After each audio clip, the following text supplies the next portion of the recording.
warahmatullahi wabarakatuh. Selamat pagi mahasiswa PAI semester 2 pada mata kuliah baru yang merupakan mata kuliah pertama yang mungkin belum ada pada tahun-tahun sebelumnya, semester sebelumnya. Mata kuliah ini adalah mata kuliah etika digital, di mana mata kuliah ini merupakan bagian dari pembelajaran kurikulum merdeka pada kampus Unisnu Temanggung. Etika digital akan saya terangkan pada bab ini nanti minimal 3 pokok ya. 3 pokok yang akan saya terangkan berkaitan dengan perkuliahan hari ini, karena memang perkuliahan hari ini saya tidak akan menyuguhkan materi. Saya hanya akan menyuguhkan yang pertama, nanti akan saya berikan penjelasan tentang RPS dan juga gambaran tugasnya, di mana tugas itu nanti akan menjadi luaran, akan menjadi output, akan menjadi produk perkuliahan ini.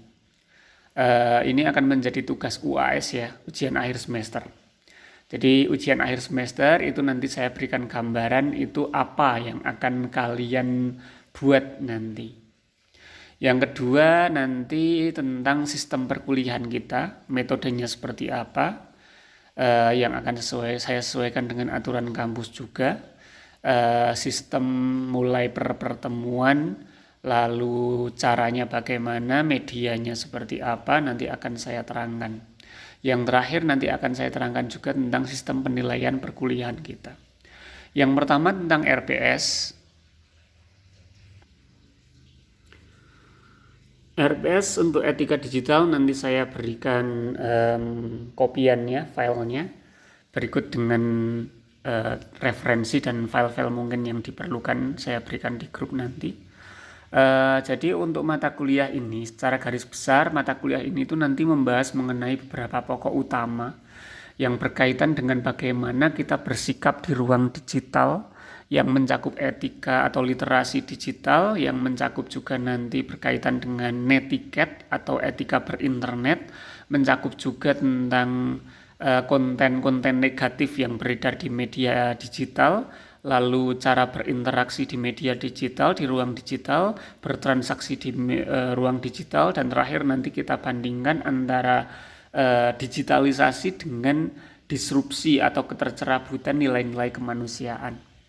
Secara garis besar materi-materi tersebut itu saya bagi ke dalam 6 poin ya. Jadi 6 poin ini ada A sampai F, ini merupakan materi-materi atau pokok-pokok bahasan yang akan kita pelajari selama 1 semester.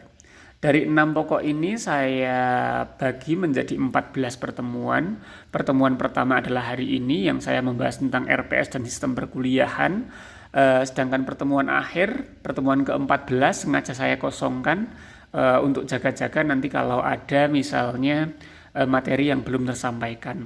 Adapun 12 pertemuan yang lain ini saya bagi ke dalam 6 pokok pembelajaran tadi ya. Jadi dari 6 pembelajaran ini, dari 6 pokok ini itu saya bagi menjadi 12 pertemuan, artinya satu pertemuan itu membahas satu materi. Sebagai contoh pada pertemuan 2 dan ketiga ini membahas materi yang sama, membahas mengenai etika digital dan juga literasi digital. Ini dibagi atau dibahas di dalam 2 pertemuan. Dalam 2 pertemuan ini yang pertama saya nanti akan menjelaskan materinya ya. Jadi metode saya adalah ceramah, nanti dibantu juga dengan mahasiswa nanti berdiskusi, lalu nanti kita menemukan masalah yang ada di dalamnya. Jadi pertemuan pertama atau pertemuan kedua minggu depan membahas mengenai etika digital dan juga literasi digital itu dari saya. Artinya nanti bersifat materi, 1 arah dan 2 arah dengan diskusi. Lalu yang selanjutnya nanti pada pertemuan selanjutnya itu adalah presentasi. Apa yang dipresentasikan nanti saya berikan penjelasannya ketika menjelaskan outputnya. Jadi pada intinya seperti itu. Jadi dari 6 materi tadi, 6 pokok bahasan tadi kita bahas dalam 12 pertemuan. 12 pertemuan dibagi 6, masing-masing ada 2 pertemuan. Dalam 2 pertemuan membahas 1 subbahasan. Sebagai contoh ini ya, 2 pertemuan membahas literasi digital dan etika digital. 2 pertemuan selanjutnya itu membahas tentang netiquette atau etika berinternet. 2 pertemuan selanjutnya membahas tentang konsep konten digital negatif seperti pornografi, ujaran kebencian, hate speech, perundungan, pembunuhan karakter, hoax, dan lain sebagainya. Ini dibahas juga dalam 2 pertemuan. Lalu 2 pertemuan selanjutnya, mohon maaf ini ada yang terlewat ya. Oh, enggak benar. Jadi nanti UTS, setelah UTS kita lanjutkan 2 pertemuan pertama. Setelah UTS nanti membahas mengenai interaksi, partisipasi, dan juga kolaborasi di ruang digital. Lalu 2 pertemuan selanjutnya kita membahas tentang transaksi di ruang digital. Lalu 2 pertemuan terakhir kita membahas tentang digitalisasi dan juga nilai-nilai dasar kemanusiaan. Jadi secara garis besar seperti itu, artinya karena ada 6 submateri, yang mana 6 submateri itu bergantian antara saya dengan mahasiswa, dengan kelompok. Artinya setiap kelas nanti akan saya bagi menjadi 6 kelompok. Satu kelas saya bagi menjadi 6 kelompok. Kalau jumlah mahasiswanya dari kelas PA, IA, dan B, kemungkinan nanti satu kelompoknya berisi 3-4 orang. Pembagian kelompoknya nanti akan saya yang menentukan. Tapi belum saya bisa share siapa saja anggota kelompoknya karena Siakat juga belum terupdate secara maksimal, jadi saya belum bisa melihat berapa dan juga siapa saja yang nanti akan menjadi anggota kelompok, belum bisa saya share sekarang. Oke, gambaran setiap pertemuan sistem perkuliahannya seperti itu. Kita upayakan sistem pertemuannya adalah luring atau tatap muka, tetapi tentu saja kita nggak akan pernah tahu, satu waktu memang akan ada halangan, mungkin pertemuan, mungkin di saya dan lain sebagainya, maka mau tidak mau nanti kita sifatnya memakai Zoom meeting ya, pakai Zoom meeting kalau satu waktu memang tidak bisa perkuliahan secara luring. Kalau mungkin bukan Zoom meeting, nanti satu waktu memang saya harus memberikan materi, nanti juga saya berikan materi melalui channel YouTube ya, kanal YouTube.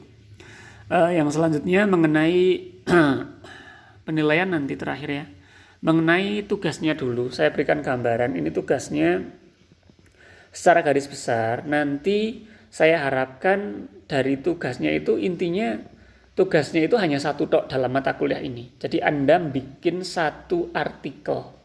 Bukan bikin makalah, bukan bikin semacam artikel ilmiah gitu, tidak. Tapi Anda bikin artikel populer. Di mana artikel populer itu nanti memunculkan masalah, memunculkan kontradiksi, memunculkan kontroversi yang terjadi secara kasuistik. Artinya kita nanti bermain studi kasus ya. Studi kasus berkaitan dengan etika digital yang mencakup tentang konten negatif, netiquette, interaksi digital, transaksi digital, ataupun digitalisasi berkaitan dengan nilai dasar kemanusiaan. Jadi dari situ nanti dimunculkan masalah kasusnya apa gitu. Misalnya sebagai contoh, artikel populer yang mengkaji tentang yang baru-baru ini terjadi, misalnya apa di ruang digital, misalnya ada penggunaan data pribadi oleh siapa, misalnya oleh oknum tertentu, atau misalnya tentang pencemaran nama baik. Kita kemarin juga mendengar ya, ada sosok kiai besar di mana sosok kiai tersebut dihina-hina oleh netizen seperti itu. Ada ujaran kebencian, ada pembunuhan karakter lewat media sosial dan lain sebagainya. Nah, itu dikupas, digali, dicari permasalahannya, dicari teorinya, dicari alasannya, dicari contohnya, lalu disimpulkan. Jadi mudahnya nanti artikel populernya itu nanti mengkaji kasus yang terjadi. Kasusnya upayakan nanti memuat kontradiksi atau kontroversi atau tren ataupun berkaitan dengan kontroversi yang sedang terjadi. Ya. Nanti akan saya berikan satu contoh lah ketika pertemuan mendatang ya, minggu depan insya Allah saya berikan satu contoh nanti produk artikelnya seperti apa. Nah, artikel inilah nanti yang akan dipresentasikan. Jadi artikel ini nanti adalah bahan presentasinya. Jadi pada pertemuan-pertemuan ini kan ada presentasi. Nah, setiap pertemuan ketika presentasi itu kelompok tersebut mempresentasikan presentasi dan juga grup diskusi. Itu nanti kelompok-kelompok tersebut nanti mempresentasikan artikel populer yang dibuat. Nanti setelah dipresentasikan nanti bisa diedit lagi dan itu digunakan sebagai tugas UAS. Oke, gambarannya seperti itu ya. Jadi presentasi itu mempresentasikan tugas artikel populer yang akan dikumpulkan sebagai tugas UAS. Lalu yang selanjutnya berkaitan dengan penilaiannya. Penilaiannya, untuk penilaian ini saya mengacu pada siakat, di mana penilaian ini saya fokuskan kepada beberapa hal ya. Yang pertama tentu saja kehadiran, yang kedua tugas, yang ketiga UTS, yang terakhir UAS. Untuk porsinya itu sudah ditentukan oleh siakat, oleh akademik, jadi saya nggak bisa rubah-rubah. UTS, UAS itu porsinya cukup besar. Tapi yang akan saya perbesar lagi adalah untuk porsi tugas dan juga kehadiran, itu akan besar sekali. Jadi walaupun UTS, UAS itu besar, tapi tetap yang paling memegang peranan untuk menentukan nilai Anda itu adalah kehadiran dan juga tugas yang Anda kerjakan. Untuk tugasnya, itu nanti dari pembuatan artikel populer yang Anda presentasikan, itu nanti akan mendapatkan nilai yang baik, nilai yang tinggi kalau misalnya presentasinya itu dilakukan dengan tentu saja artikelnya harus bagus ya, artikelnya harus bagus, presentasinya harus bagus, enggak membaca gitu. Artinya Anda menginterpretasikan dengan bahasa sendiri dan lain sebagainya. Di sini sudah saya cantumkan beberapa indikator penilaiannya. Adapun untuk UAS, yang mana UAS atau UAS-nya itu nanti mempublish bahasanya ya, artikel populernya nanti dipublish di media online, nanti akan saya beri syarat. Media online-nya harus media-media tertentu yang besar, yang memang menerima artikel-artikel populer yang bagus.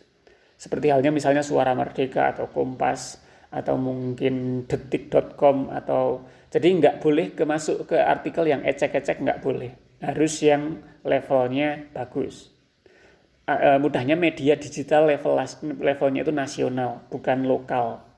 Nah, media digital ini nanti kalau Anda berhasil untuk publish, nanti nilai UAS-nya akan tinggi.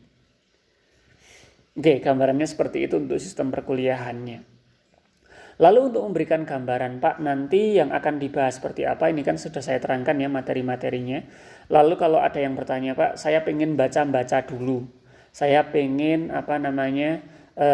tahu di mana sih ini nanti bahasannya itu yang dibahas apa saja. Nah, untuk apa aja yang dibahas itu di sini saya cantumkan satu referensi.